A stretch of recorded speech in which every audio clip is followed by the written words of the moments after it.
Hello everyone and welcome back to another video from Apps Academy.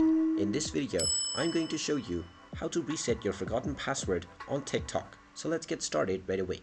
First of all, open up your web browser or the TikTok application, and if you're using your web browser, then type in tiktok.com in the address bar and press enter. You will then be taken into the official TikTok website. Now from the home page, if you wish to reset your password, just click on the login button for your appropriate account, and then you can use either your phone number or your email address. Type in whichever option is suitable for you, and you will find the Forgot Password button. Click on Forgot Password and you will be asked to enter your phone or your email address. Type in whichever one is suitable for you, and then you can tap on the Send Code button, and this will send a verification code to your email address. Just check your inbox after clicking on this button, and you can enter the 6-digit code that has been sent to your email within the 6-digit code box.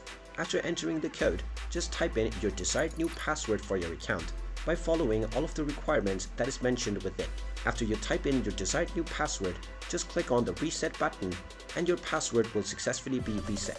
And from this point on, you can use your brand new password along with your original login credentials to log into your account right away. And there you have it. That is how easy it is to reset your account password on TikTok. If you find this video helpful, make sure you hit that like button and subscribe to our channel if you haven't done so already. Also ring that notification bell to never miss another update from us. Thank you for watching, and I will see you again in the next video.